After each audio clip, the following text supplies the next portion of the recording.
Your kick sounds weak, and I can tell you exactly why without even hearing them, because I discovered something about kick length that changes everything, and it's probably not what you've been taught.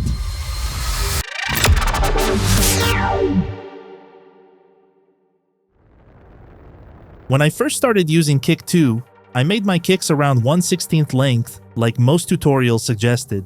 Keep them short, leave room for the bass. That was the common advice. But something felt off.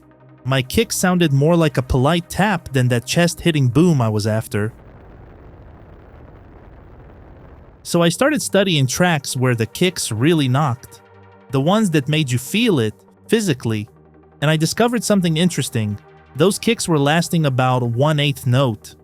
At first I didn't understand why this made such a difference. But then the physics clicked.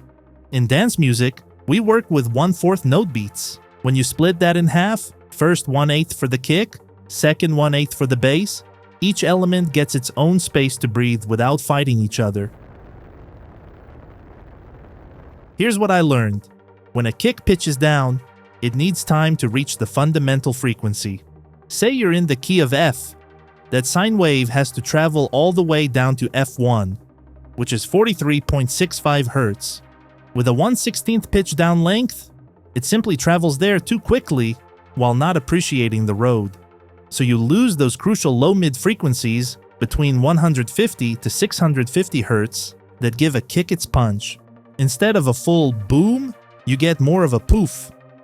And when producers are making their kick sample shorter by fading the tail end of their kick, they are actually removing the low-end frequencies, those 0 to 150 Hz. It's like trying to shorten long pants by cutting them at the waist. You're removing an important part, but going longer than 1/8 creates different problems. Your kick starts eating into the bass's territory, causing mixing nightmares and muddy low end. The beauty of 1/8 is that it's the perfect length. Not too short, not too long. But here's something crucial I discovered. That 1/8 length doesn't just prevent overlap, it actually helps your kick and bass blend better. When your kick has enough time to fully develop its low frequencies, it lingers just enough around the bass note area. This makes it way easier to blend them into what sounds like one cohesive element instead of two separate sounds fighting each other. And I get why this happens. We're taught to leave space for the bass, which sounds logical, and when you're in the studio, a shorter kick might even sound cleaner at first, but our ears deceive us.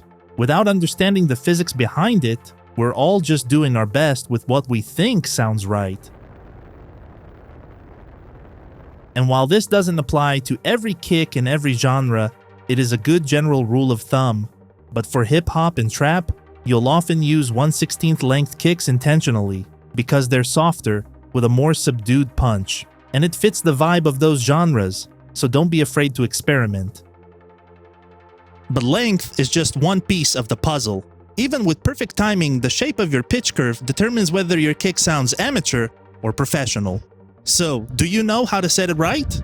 If not, subscribe, because next time I'm sharing the knowledge that transformed how I approach kick design, and it's something I wish someone had shown me years ago.